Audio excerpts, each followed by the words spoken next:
बिस्मिल्लाहिर्रहमानिर्रहीम अस्सलामु अलैकुम वरहमतुल्लाहि वबरकातुहू। मेरे पाकिस्तानी बहुत ही बड़ी बड़ी दो डेवलपमेंट्स हुई। मुराद सईद के भी सबर का पैमाना लबरेज हो गया है, वहीं नवाज शरीफ के सबर का पैमाना भी लबरेज हो गया। आप कहेंगे ये कैसी दो चीजें कनेक्ट हो रही हैं? जी हाँ, नून लीगी साफियों ने जो खबर देना शुरू की है, मैं आपके सामने वो रखता हूँ कि बंद कमरों में नवाज शरीफ ने जंग लड़ने का फैसला कर लिया है और अपने कॉमरेड्स को कह दिया है कि वोट को इज्जत दो वाला जो नारा है उसे जरा कपड़ा शपड़ा मारें, कोई स्टोर में पड़ा है उस पर झाड़ फूंक करें, उसकी थोड़ी सफाई शाई करें, निकालें बाहर। ये नून लीगी साफी दावा कर रहे हैं और मैं आपके सामने वो दावा भी रखता हूं। लेकिन उससे पहले एक खबर जो परेशान कुन आई है वो ये है कि जो पता चल रहा है, ताबिश हाशमी ने अपने इंस्टाग्राम पे पोस्ट किया है जो वो काफी परेशान कुन। ताबिश हाशमी ने एक वीडियो की थी कश्मीर के हवाले से, उन्होंने आवाज उठाई थी। अब उन्होंने एक पोस्ट किया है जिसमें उन्होंने ऐसा इशारा दिया है कि उनका जो प्रोग्राम था, हंसना मना है आई थिंक उसका नाम था, वो प्रोग्राम खत्म कर दिया गया है या कम से कम सस्पेंड कर दिया गया है। और उन्होंने इशारतन ये बात की है कि जितना ताल्लुक रहा, जितना अरसा चले, बड़ा अच्छा था। जाहिर है कि कोई भी बंदा वो क्यों चाहेगा कि उसका चलता हुआ प्रोग्राम खत्म हो जाए? कोई भी ये नहीं चाहेगा। तो इसका मतलब एक ही समझ आता है कि उनको कश्मीर के ऊपर बात करने पे हाथ धोना पड़े हैं अपने प्रोग्राम से, और इसकी शदीद तरीन अल्फाज में मजम्मत करनी चाहिए। मैंने आपको मुसलसल बताया है कि पाकिस्तान की तारीख में दो चीजें कभी भी नहीं हुई, बाकी सब कुछ। फलस्तीन के हक में एहतजाज से कभी किसी ने नहीं रोका, किसी डिक्टेटर ने भी नहीं रोका, और कश्मीर के हक में एहतजाज करने से किसी डिक्टेटर ने नहीं। ये पहला डिक्टेटर है जो आया नहीं, लाया गया है, दोनों काम नहीं। अब जो कश्मीरियों के हक में भी बात करेगा ना, उसका भी प्रोग्राम मुबैना तौर पर बंद हो जाएगा। जाहिर है कि इसकी मालूमात मेरे पास नहीं है, लेकिन उनकी पोस्ट जो आई है ऑफिशियली, और जाहिर है पाकिस्तान में बोलना इतना आसान नहीं है कि वो वीडियो बना के बताएंगे जो मेरा प्रोग्राम आईएसआई ने बंद कर दिया है, वो तो फिर उठा के जो इंटे लटकाएंगे फिर तो पोस्ट ये बताती है कि प्रोग्राम बंद कर दिया गया है। तो ये मेरे पाकिस्तानियों अनप्रेसिडेंटेड है कि पाकिस्तान में अब आजाद कश्मीर के लिए आवाज उठाना भी जुर्म करार दे दिया गया है। जबर इसके ऊपर इतना बैड है कि आपके चलते हुए प्रोग्राम को बंद करके आपको घर भेज। अब मेरे पाकिस्तानियों, ये जरा नारे सुने आजाद कश्मीर के लोग जो लगा रहे हैं।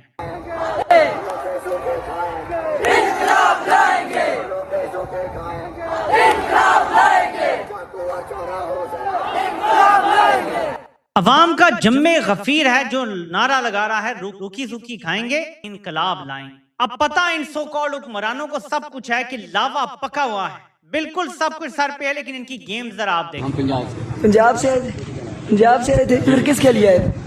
ड्यूटी के लिए आए थे। पंजाब से एहलकार ड्यूटी के लिए आए हैं, लेकिन शलवार कमीज में फिर रहे हैं आजाद का। ड्यूटी से आए एहलकार को शलवार कमीज में, और ज़ाहिर असला भी पास होगा, इनका क्या काम है फिरना? तो ये जो 9 मई वाला ऑपरेशन है जिसमें ये मुसलसल धोखा देते हैं, ये इनको लोगों ने ऑब्वियसली पकड़ लिया है। तो ये आप बता रहे हैं जी हम पंजाब से आए हैं, और ये सादा लिबास में सारे खड़े हैं। इनको आजाद कश्मीर की आम लोगों में एहतजाजों में घुसा के फायरिंग करवाना और उनको इंतशारी साबित करने का जो मनसूबा बज़ाहिर नजर आता है, वो लोग साथ साथ पकड़ रहे होंगे। देखिए इतनी क्लोज निट कम्युनिटीज है ना वहां पे, गांव में, कस्बों में, आजाद कश्मीर की, उन्हें पता होता है बाहर का कौन। हर बंदे को पता होता है यार ये बाहर से आया। इतना आसान नहीं है जो काम इन्होंने लाहौर में कर दिया था ना 9 मई को, कि अपने बंदे घुसा दिए थे अंदर, वो काम आजाद कश्मीर में करना इतना आसान नहीं है। और फिर आजाद कश्मीर की माएं बहनें साथ खड़ी हैं, वो अपने बच्चों के जनाजे खून के साथ उठाते हैं कि ये शहीद हुए, ये उस आला मर्तब पे फायज हुए हैं जो हर मुसलमान की ख्वाहिश है, वो जो नबियों ने भी ख्वाहिश की कि हमें शहादत की। मुसलमान की तो मौत ही यही है ना। अब मेरे पाकिस्तानियों, एक तरफ ये सूरत हाल है और एक तरफ नून लीग को, बल्कि ये मुझे पोस्ट मिल गया ताबिश हाशमी की, इस चीज को पहले खत्म कर देते हैं। ये उन्होंने पोस्ट किया जी, it was great while it lasted 2022-2026, और वो लिखते हैं कि it was a pleasure being on national TV for almost 5 year, I have said my thank you. तो ये ताबिश हाशमी ने पोस्ट किया था, शुक्र है कि मुझे मिल गया ताकि ये कंफर्म हो सके, आपको दिखा भी सके। ताबिश हाशमी का प्रोग्राम बज़ाहिर ये नजर आता है कि बंद कर दिया गया है, क्योंकि उन्होंने लेटेस्ट जो काम किया वो कश्मीर के ऊपर उन्होंने आवाज उठाई थी। उन्होंने कोई ऐसी गलत बात नहीं की थी कि इनके कुछ शान में गुस्ताखी की, सिर्फ यही कहा था कि सब मिल बैठ के मसला हल कर लें। एनीवे, तो ये इशू तो आपके सामने मैंने रख दिया। अब जरा हम सुनते हैं कि ख्वाजा साद रफी कुछ कहने की कोशिश कर रहे हैं, कुछ डराने की कोशिश कर रहे हैं। करता धरता जो है उनको या किसको, ये आप वही जानते हैं, वही बेहतर बता सकते हैं। मैं आपको सिर्फ सुनवाता हूँ वो क्या कह रहे हैं। जानती है, और मेरा ख्याल है जानती है, जहाँ तक मेरा इल्म है, जो नहीं, जो हुक्मरान अशराफी है पाकिस्तान की, वो अपोजिशन में भी है, वो हुकूमत में भी है, वो रियासती अदालत। अब उस वक्त से बचा जाए जब यहाँ भी कोई जंतर मंत्र वो हो जाना। मैं आपको नून लीग को अचानक 5 साल बाद ये ख्याल आ गया है, जैसे मोहसिन नकवी ने कहा कि निज़ाम फेल हो गया है, कि जी सबको ना अशराफिया को ख्याल करना चाहिए कि यहाँ भी जंतर मंतर ना बन जाए, और वो हो जाना है। अब मुसलसल नून लीग जो है वो फौज को इनकलाब से डरा रही है, फौज नून लीग को इनकलाब से डरा रही है। बल्कि फौज ने नून लीग को क्या इनकलाब से डराना है? फौज ने तो सिर्फ ये कहना है कि इमरान खान का केस लग गया है सुप्रीम कोर्ट में, और नून लीग की उधर सब की शलवारें गीली हो जानी। मसला ये है कि ये डर का बिजनेस जो चलाया हुआ है दोनों ने, दोनों के मफादात एक हैं, लेकिन कहीं ना कहीं नून लीग को, जैसे मैंने आपको कुछ माह पहले बताया था कि एक वक्त ऐसा आएगा कि नून लीग को ये पता चल जाएगा कि अब जर्नैलों को उनकी जरूरत बाकी नहीं रही, और फिर वो अपने बचाव के लिए हाथ पांव मारने का सोचेंगे, क्योंकि जर्नैलों को वाकयातन अब इनकी जरूरत नहीं रही। अगर जो लाया गया है फेवरेट फील्ड मार्शल भी वही है, लाडला भी वही है, लाया भी उसे ही गया है, तो वो सदर बन जाएगा तो क्या मसला है? मेरा एक सवाल है, क्या 28वीं तरमीम में कुछ ऐसी शिक तो नहीं ला रहे कि वजारत उज़्मा की कुर्सी के लिए सेनेट से भी उम्मीदवार आ सकेगा? बावर्ती सदर की तो आनी है या नहीं आनी, वो 28वीं के बाद 29वीं में आनी है, 30वीं में जब भी आनी है, 28वीं में ये तो बड़ा सिंपल है कि सेनेट में भी तो मुंतखब नुमाइंदे होते हैं, तो वो क्यों नहीं वज़ीर आज़म बन सकते? वो भी बन सकते हैं जी। लाओ, कुछ भी हो सकता है, ये आने वाला वक्त हमें बताएगा कि इनके असल इरादे क्या हैं। पर आते हैं परेशान कौन सूरत हाल की तरफ, फिर आएंगे जो नवाज शरीफ ने मीटिंग फैमिली से। ये जी बैरिस्टर गौहर ने, बल्कि मैं इसको थोड़ा बड़ा करके आपको दिखाता हूँ। बैरिस्टर गौहर पोस्ट करते हैं कि मैं सारे मुतल्लिका लोगों से कंफर्मेशन के बाद सोशल मीडिया पर इन खबरों की तरदीद करता हूं कि गुज़श्ता कुछ दिनों से खान साहब जेल के अस्पताल में हाई ब्लड प्रेशर या किसी और मर्ज की वजह से ज़ेरे इलाज है। मैंने फैमिली को भी आगाह किया है। एक बार फिर मैं सबसे रिक्वेस्ट करूंगा कि खान साहब और बुशरा बीबी के सेहत के बारे में बगैर कंफर्मेशन कोई खबर ना चलाएं। अलबत्ता दोनों जेल में नाहक बंद हैं और हम इनके इलाज और रिहाई का मुतालबा करते हैं। अब इसमें बैरिस्टर गौहर ने जो पिछले दिनों सलमान अकरम राजा भी कह रहे हैं, बाहर से बैठे शहबाज गिल भी कह रहे हैं, मोहित पीरजादा ने भी शायद कोई बात किया है, और भी 3-4 लोगों ने, पाकिस्तान में कुछ रिपोर्टर्स हैं, उन्होंने कहा कि इमरान खान की सेहत खराब है, किसने कहा जी राशा हो गया है, किसी ने कहा जी उनका ब्लड प्रेशर हाई है, कोई क्या कह रहा है, कोई क्या कह रहा है। बैरिस्टर गौहर ने आज आके कह दिया जी कि इमरान खान किसी भी बीमारी के इलाज के लिए जेल के अस्पताल में दाखिल नहीं है। ये गलत खबर, क्योंकि शायद ये भी खबर चली थी कि इमरान खान को जेल के अस्पताल में रखा गया है, उनका ब्लड प्रेशर बहुत हाई हो गया है, काबू नहीं हो रहा और व्हाटएवर। तो बैरिस्टर गौहर कहते हैं जी मैंने इतने ही जबरदस्त ईमानदार लोगों से पूछ लिया है जो कभी झूठ नहीं बोलते, धोखा नहीं देते, जिन्होंने इमरान खान की आंख नहीं जाया की, और उन्होंने मुझे बताया कि इमरान खान बिल्कुल अस्पताल दाखिल नहीं और ऐसा कोई इशू नहीं, यानी ब्लड प्रेशर वाली साइड का कोई इशू नहीं। अब बैरिस्टर गौहर बेसिकली ये नहीं कह रहे कि इमरान खान को कोई मसला नहीं है, बीमारी नहीं है, लेकिन इसका मतलब ये आता है कि एक तरफ इमरान खान की सुप्रीम कोर्ट में दरख्वास्त लगी हुई है समात के लिए कि जी इमरान खान जेल में इलाज नहीं हो सकता तो अस्पताल मुंतकिल करें, उनसे मुलाकातें और ये सारे मामला लगे हुए हैं, और एक तरफ बैरिस्टर गौहर ये बात कर रहे हैं। इस पर मुराद सईद फट पड़े, और मुराद सईद ने क्या लिखा है हम जरा ये पढ़ते हैं। वो कहते हैं कि अगर इमरान खान की सेहत के हवाले से तशवीशनाक इत्तलात की तस्दीक की हमारे पास कोई ठोस वजह नहीं, तो तरदीद का भी कोई जवाब नहीं। जब इनसे किसी की मुलाकात ही नहीं हुई, पिछली दफा जब आंख का मसला आया तो ऐसी ही तरदीद की जाती रही और इसको डिस्ट्रैक्शन कहा गया, लेकिन फिर बिनाई के शदीद मुतासिर होने की खबर की। जब मुलाकात ही नहीं हुई, काबिल एतमाद मुआलजीन तक रसाई मुयसर नहीं, तो तरदीद झूठ और प्रोपेगेंडा करार देने के बजाय क्यों ना तमाम तर क़यादत इमरान खान को जाती डॉक्टर्स की मौजूदगी में अस्पताल मुंतकिल करने के लिए हर फोरम का इस्तेमाल करें। अगर मुतल्लका लोग इतने ही काबिल भरोसा और हमदर्द हैं तो इनकी आंख कैसे जाया हो गई, अभी तक इलाज क्यों नहीं करवाया गया, और अब तसल्ली देने के बजाय जाती डॉक्टर से मुलाकात क्यों नहीं करवाई जा रही। यहाँ जाली प्लेटलेट्स रिपोर्ट्स पर तूफान खड़ा किया जाता है, लेकिन इनकी बिनाई के मामले पर इतनी शदीद गफलत के बाद अब मजीद ऐसी खबरों पर खामोशी मुजरिमों की सहूलतकारी है। जैसे पिछली दफा 8 फरवरी के इवेंट का इंतजार करते हुए 2 हफ्ते जाया किए गए, इस दफा बेशक 5 की तैयारी जारी रखें, लेकिन फौरी तौर पर क़यादत और सूबाई हुकूमत हर आईनी, कानूनी और अवामी फोरम इस्तेमाल करे। तस्दीक की वजह नहीं तो तरदीद का भी कोई जवाब नहीं। यानी बैरिस्टर गौहर जो तरदीद कर रहे हैं, मुराद सईद के मुताबिक इसकी भी कोई जरूरत नहीं थी, क्योंकि आपके पास इमरान खान से मुलाकात किए बगैर कोई कंफर्म खबर नहीं है कि उनकी हालत कैसी। तो आप कैसे कह सकते हैं कि मुझे बड़ा यकीन है, बावसूख जराए ने मुझे बता दिया कि वो ठीक, वो भी तब जब इमरान खान की सेहत के हवाले से केस भी सुप्रीम कोर्ट में लगा हुआ है, उन्होंने सुनना है। अब सीधा सीधा इंतजामिया कहेगी जी पीटीआई का चेयरमैन है, ये उसकी ट्वीट है, ये देखें वो तो कह रहे हैं कि इमरान खान को कोई मसला ही नहीं है, ना वो अस्पताल में ना जेल अस्पताल में, बिल्कुल ठीक है, कोई मसला नहीं। हालांकि उन्होंने ये नहीं कहा कि वो बिल्कुल ठीक है, उन्होंने ये नहीं कहा उनकी आंख का कोई मसला नहीं है, लेकिन जिस तरह से उन्होंने बात की इसका गलत मतलब निकल सकता है। तो पहली बार मुराद सईद ने इतना खुल के पार्टी की क़यादत से इख्तलाफ किया है, और बड़े अरसे ढके छुपे अल्फाज में मुराद सईद बहुत सारी बात कर रहे थे। मेरे ख्याल में जब से मुराद सईद गए हैं, अंडर कवर हुए हैं, और जब से मतलब हाइडिंग में गए हैं, और जब से इमरान खान खास तौर पर जेल में गए हैं, ये सबसे ज्यादा खुला एतराज किया है। और मुराद सईद ने जो स्टैंड लिया है इस हवाले से कि आपको ये बात नहीं करनी चाहिए थी, तो इसका मतलब वाजे है कि पीटीआई के अंदर मामला जो है वो दुरुस्त नहीं है। बैरिस्टर गौहर कोई और ही लाइन और लेंथ पे चल रहे हैं, पार्टी के नजरियाती लोग कुछ और ही लाइन और लेंथ पे चल रहे हैं, और मामला असल में कुछ और है। अब ऐसे में जब मामला कुछ और हैं, आपको थोड़ी सी सियासी खबर भी देता चलूं कि नून लीग के मामला क्या चल रहे हैं। इसके लिए आपने 2-3 खबरों का जायजा लेना। पहली खबर, मुल्क की सियासी सूरत हाल, जाती उमरा में नून लीग के बड़ों ने सर जोड़ लिए। अहम बैठक में नवाज शरीफ, शहबाज शरीफ, मरियम नवाज और इसाक डार की शिरकत। जमहूरियत ही बेहतरीन निजाम हुकूमत है, हुक्मरानी का हक सिर्फ अवाम को है, ये नवाज शरीफ कह रहा है। इस बंदे को शर्म भी नहीं आती। डॉक्टर यास्मीन राशिद से सीट हारा हुआ, बेटी महज शराफत से सीट हारी, शहबाज शरीफ अपनी सीट हारा हुआ, और ये सारा हारा हुआ टोला इक़्तिदार में बैठा हुआ है, लेकिन कह रहे हैं जी कि अवाम को है हक हुक्मरानी। लेकिन बात यहाँ खत्म नहीं होती। अब आपको एक और दिखाता हूँ अजूबा।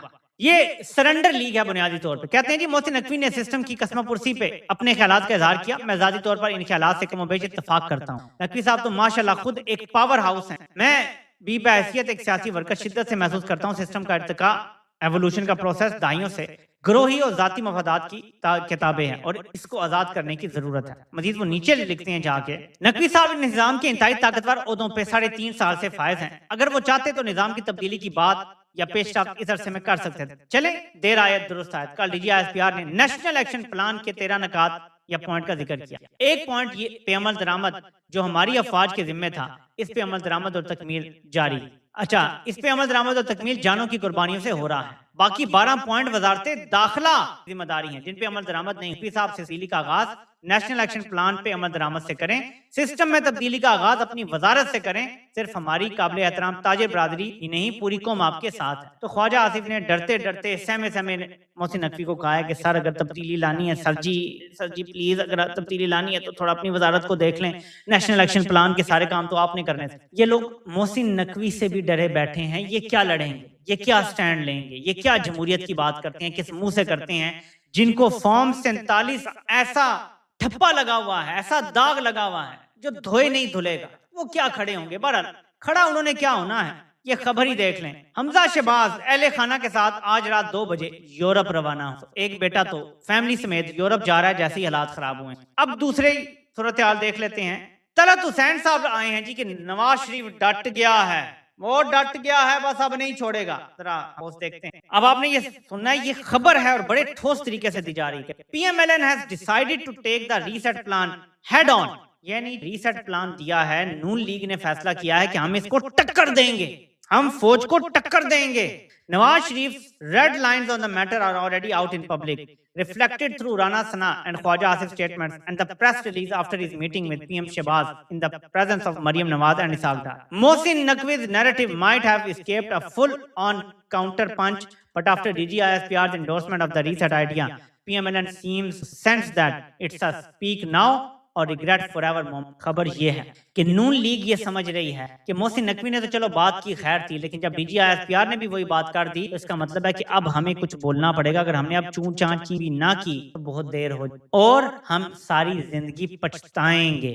तो मेरे पाकिस्तानियों, नवाज शरीफ क्या कर सकता है मैं आपको वो भी बता देता हूँ। मेरे पास इसका पूरा हदूद अरबा, इस पर मैं PhD जारी रखे हुए हूँ। तो मैंने इस पर एक पोस्ट भी किया। मैंने लिखा है कि नून लीगी साफियों के मुताबिक नवाज शरीफ डट गया है और वोट को इज्जत दो वाले बयानी को स्टोर से निकालकर साफ करने का हुक्म दे दिया। अगर जर्नैल ना माने तो नवाज शरीफ अगली फ्लाइट से मजामत करने लंदन चले जाएंगे और फिर पक्के नाराज हो जाएंगे और कभी वापस। तो मेरी ये बात याद रखिएगा कि नवाज शरीफ टोटल मजामत यह है कि इस बार अगर हालात ने पलटा खाया तो नवाज शरीफ पाकिस्तान में रहने की गलती नहीं करेगा। नवाज शरीफ रातों रात वो काम करेगा जो 2017 में इसहाक डार ने बड़ी समझदारी से किया था और खकान अब्बासी के जहाज में लंदन पहुंच गया था। इस बार नवाज शरीफ भी प्राइवेट जेट पकड़ेगा, सीधा लंदन चला जाएगा। पता नहीं मरियम को लेकर जाएगा या हमेशा की तरह छोड़ जाएगा पीछे ही, लेकिन नवाज शरीफ ठहरने वाले बंदों में से नहीं है। नवाज शरीफ जैसे ही उसे लगता है कि जमीन गर्म होने वाली है, यहाँ कोई स्लिपरी स्लोप आ गया है, वो फौरन भागने की करता है। तो मेरे ख्याल में नवाज शरीफ यही धमकी लगाएगा कि भाई मैं फिर नाराज होकर चला जाऊंगा, मैं रुस जाऊंगा, तो फिर आप मुझे मनाने आते रहेंगे क्योंकि मैं आपका लाडला बच्चा हूं, मनाने तो आपने फिर आ जाना है, तो मैं रुस जाऊंगा, इस बार मैं पक्का रुस जाऊंगा। बस ये नवाज शरीफ की टोटल औकात और हैसियत है, इससे ज्यादा नवाज शरीफ नहीं कर सकता। अब मेरे पाकिस्तानी आजाद कश्मीर की जो सूरत हाल है उसके हवाले से जाहिर है कि हम मुसलसल बात करते रहते हैं, लेकिन ये एक बड़ी जबरदस्त पोस्ट PTI के ऑफिशियल अकाउंट से हुई थी। मैं इसको पढ़ना चाहता हूँ आपके लिए। कभी कभार कोई ऐसी चीज हो जाती है जो पढ़ना मेरे ख्याल में पूरी कौम के लिए अच्छा होता है।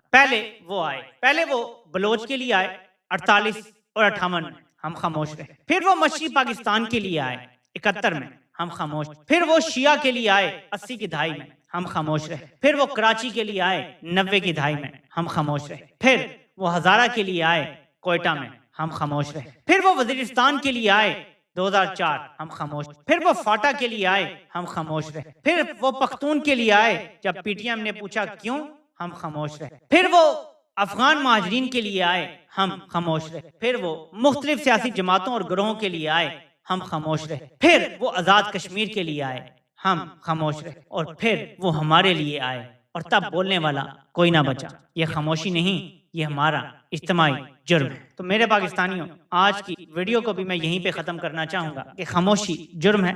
आहिस्ता आहिस्ता ये बढ़ते चले जाएंगे। इनका एक मकसद है मुकम्मल कब्जा, मुकम्मल कंट्रोल, और जिस मकसद के लिए ये लाए गए हैं वो मकसद अगर ये हासिल करने में कामयाब हो गए तो आपके पास कहने के लिए भी कोई मुल्क नहीं बचा। ये याद रखिएगा मेरी बात, मैं बार बार दोहराता हूँ इसको कि अगर आप ये मुल्क बचाना चाहते हैं तो एक ही तरीका है कि हम सबको सड़कों पे आना पड़ेगा और हमें सबक आज़ाद कश्मीर के लोगों से सीखना चाहिए। मैं क्या आपको मिसाल दूं भारत की, मैं आपको क्या मिसाल दूं बांग्लादेश की, श्रीलंका की, नेपाल की और किधर किधर की। आप मिसाल ले रहे हैं, सीधी आज़ाद कश्मीर के लोगों ने साबित कर दिया है कि गोलियां भी चली हैं तो वो घरों को जाने के लिए तैयार नहीं। वो जनाजे दफनाते हैं, फिर आ जाते हैं अगले दिन। एक भाई शहीद होता है, वो एक भाई शहीद हुआ, दूसरा भाई पहुंच गया है। वो जो एहतजाज में पहले शरीक नहीं था, वो दूसरा भाई एहतजाज में पहुंच और मेन स्टेज पे आ गया। ये जज्बा जब तक एज अ नेशन हम में नहीं होगा, हम कुर्बानी देने के लिए तैयार नहीं होंगे, ये मुल्क बचने वाला नहीं है। मैं आपको बता रहा हूँ। और खुदा ना खासा जब मुल्क नहीं बचते तो हाल बड़ा बुरा होता है। फिर सिर्फ सिविल वॉर होती है और उसमें जितना हम अभी डर रहे हैं ना, उससे ज्यादा जाने जाएंगे। ये मैं आपको बता रहा हूँ। तो इससे अगर हमने बचना है तो हमें अपना मुस्तकबिल अपने हाथ में लेना हो। आपसे इंशाल्लाह फिर मुलाकात होती है। अल्लाह पाक आप सबका